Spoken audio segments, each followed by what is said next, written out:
Civilization is based on a stabilization of egos and equilibrium. When the balance is definitely upset, the civilization crumbles. And the question is, Acharya ji, for centuries the ego has created a web for itself to take refuge, and the process still continues. From the text above, I am able to understand that the equilibrium crumbles when the balance is upset.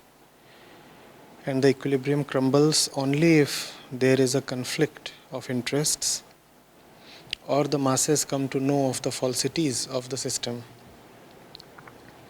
Yet, I find that despite new systems rising, things do not change. Why is it so? It is so, Shubhankar, because we do not want the system to change entirely. The new systems that come up are not fundamentally different from the old ones. The old ones wanted to protect and further the sense of being a person, the sense of having a limited self-interest in one particular way. And then the new system comes up and it wants to protect and further that same sense, that same feeling, that same illusion in some other way. So you could say the method changes, the end does not. The end remains the same. Why does the end remain the same? Because the beginning remains the same. What is at the beginning of any method that man builds for himself? The ego. The builder is the ego. The I sense, the illusory self. And hence, what is the end, the purpose of all the systems that man builds? Appeasement of the ego. The ego should be happy. Happiness is the end that has been driving man. So all cultures, all civilizations are meant to reach that end. The routes taken are different. These different routes we call as different cultures and civilizations. Why are routes taken different at different points in time and in different countries and in different places, different circumstances? Because man's consciousness keeps varying. Knowledge is gathered.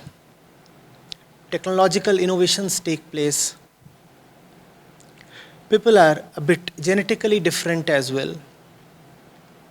Weather conditions are different. The entire courses that histories take are different. Therefore, the routes that man devises to reach happiness are different. Please remember, the routes are different. The beginning and the end remains the same. What is the beginning? Why does man want to do anything at all in this world?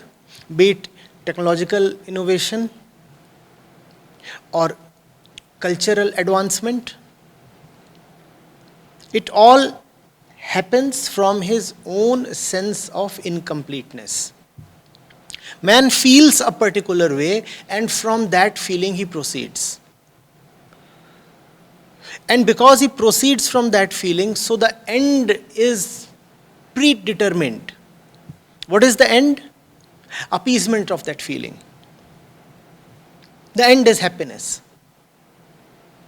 The end is an illusory satisfaction. All roads are made to lead to that end. Now, how will a change in the roads, in the process, in the system, in culture or civilization help if both the beginning and the end themselves are wrong?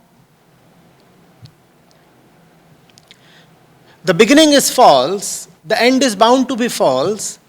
How will it help now if you have great, improved, or innovative ways to traverse the distance between the false beginning and the false end?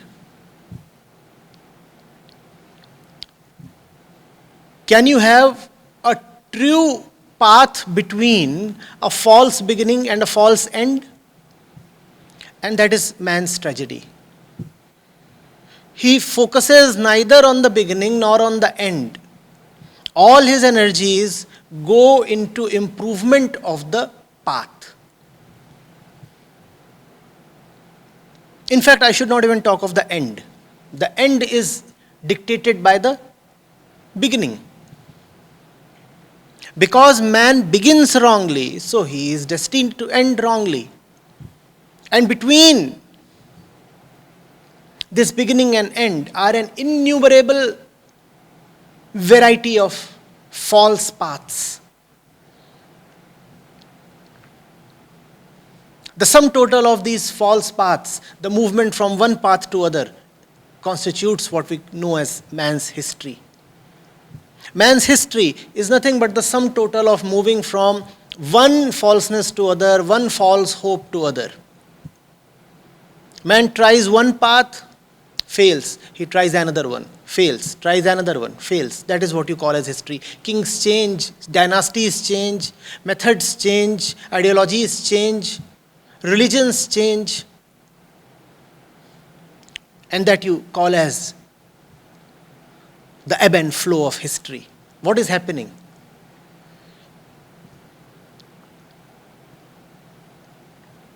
That which needs to change is not being addressed at all. And that which is inconsequential is being worked upon. Will that help? Obviously, it has not helped so far.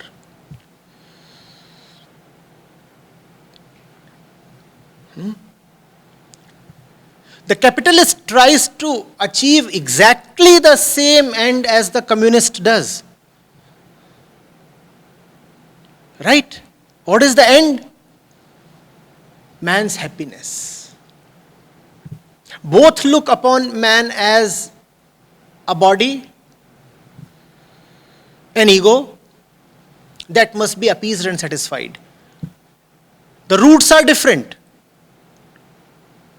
But communism and capitalism are brothers. They are born from the same place. And obviously, they will end at the same place. Where will they end? In the waste paper basket of history. Communism is gone, capitalism will go. Something else will come.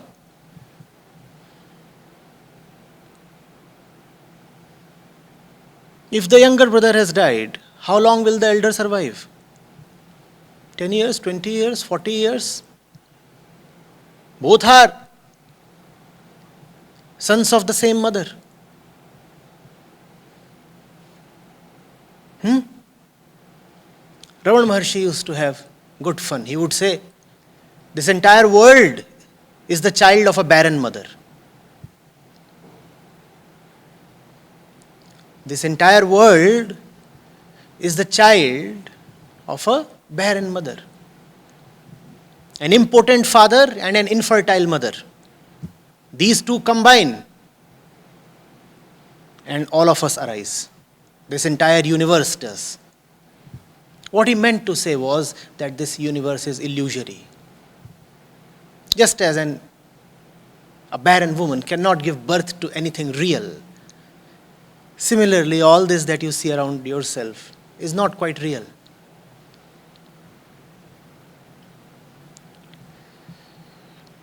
Are you getting it? So societies change in terms of culture and civilization. Man too goes for change at his own individual and micro level. It's just the same thing. be it an aggregate called a society or the microcosm called the individual. None of them want genuine changes. We are very prepared to alter something on the surface. We are not prepared to go within and address the deep cause. The deep cause is called I. We are the deep cause. We will not look into that. That is very dangerous.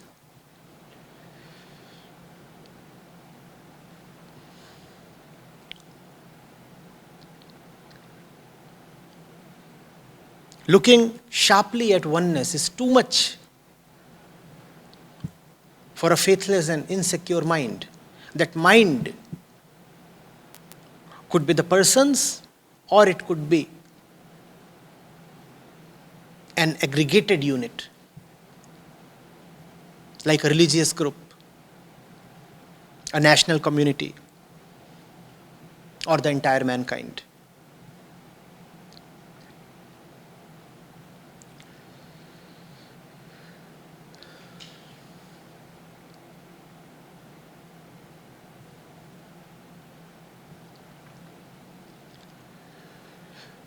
So, Shubhankar, man moves from one false equilibrium to the other. It is basic physics that there are two types of equilibria. One, stable, and second, unstable. Yes, you can be apparently in an equilibrium, and yet you could be quite unstable. Man and groups of men move from one unstable equilibrium to another. You see, this, if I keep it this way, this is called stable equilibrium. What is a stable equilibrium? In which even if you displace it a little, it will still come back on its own to the stable position. I displace it, it comes back on its own to the stable position. This is not what man does, because this requires it to prostrate. You see, it is lying down. Man does not want lying down.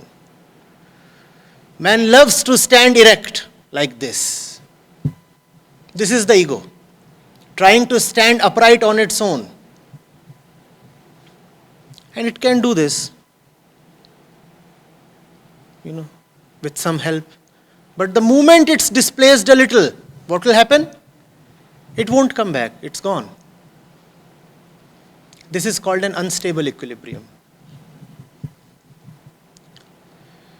That's our condition. If you are in this condition, then you are fully secure. You are not afraid, you are not worried, because even if life does something to you, you will still come back. You will still come back. In this position, you are always afraid, because your stability is very ephemeral, very dicey, very dubious. Any small shock can rattle you, any small shock can make you fall flat. Life can jerk you a little and you are gone.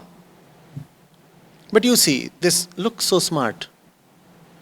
The fellow is standing upright. Just that, the base requires external support. The moment I leave it, it will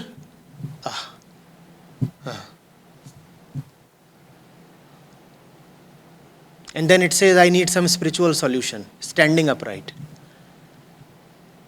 A spiritual solution says, no solution is needed. Just remove the false support. Once the crutches are gone, you will yourself.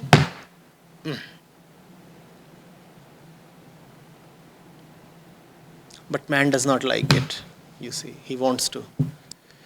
And it's not that somebody is standing just like this. There are others who stand like this as well. No, something, Shirshasana or something.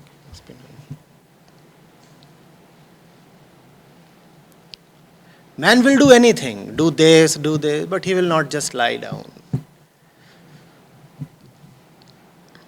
This is the prerogative of the knowers, the humble ones, the saints, the Kabirs. How do we sleep? We sleep like this. So we never enter deep sleep called samadhi because we sleep like this. We do not sleep in the lap of Ram. This we find offensive. No. How do I surrender? How do I just lie down? I am a man of action.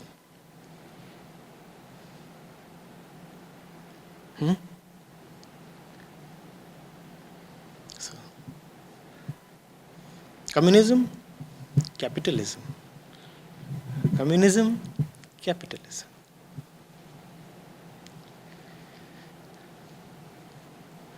Free markets, state control.